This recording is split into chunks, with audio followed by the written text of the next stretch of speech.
Hello बच्चों, let's see the given question.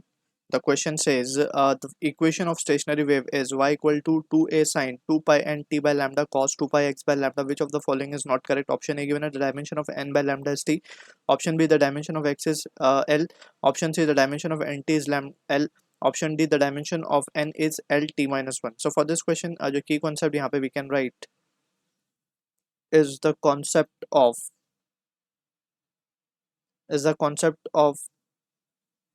use of dimensional analysis. So dimensional analysis का use करते हुए we will try to answer the question or we can find the dimension of unknowns rather we can say.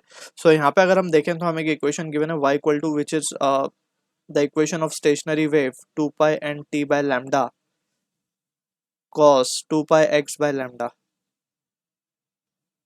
ठीक है, तो यहाँ पे अगर हम देखें तो हमें पता है जो एंगल्स होते हैं बेसिकली, जैसे यहाँ पे साइन का जो टर्म है ये एंगल दिस एंड कॉस का जो टर्म है this are the dimensionless quantity right. तो हमें एक एक करके हमें डायमेंशन चेक करना होगा. तो हम इसको क्या लिख सकते हैं 2 पाई n by lambda into T will be a dimension less quantity that is m0 l0 t0.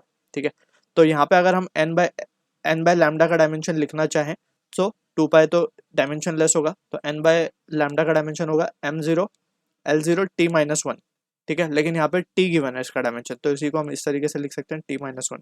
लेकिन यहाँ पे t गिवन है, सो दिस इज इनकरेक्ट. सो हमें इनकरेक्ट वाले ढूंढना है, तो option A will should be the correct answer. But हम आगे के ऑप्शन भी चेक कर लेते हैं. अब सेकेंड पार्ट वाले को ले लेते हैं, that is 2 pi x upon lambda. So ये अगेन डायमेंशन लेस होगा m0 l0 t0. तो इसमें अगर हम देखें जो x का डायमेंशन होगा क्या वही डायमेंशन लैम्डा का भी होगा, और लैम्डा का डायमेंशन बेसिकली क्या होता है, ये होता है लेंथ में हम मेजर करते हैं, so it is l. Clear है, तो this is l, so this is correct, so this can not be the answer. अब nt की बात कर रहे हैं यहाँ पे.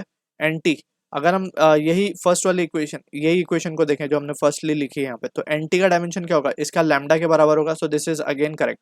डायमेंशन ऑफ n की अगर हम बात करें so it will be metre per second, यानी कि l t minus 1, so this is also correct. ये सब हम इसी एक्सप्रेशन से निकाल सकते हैं, nt हो या फिर जस्ट n हो. ठीक है ना, तो A will be the answer for this. I hope you understood the solution. All the best.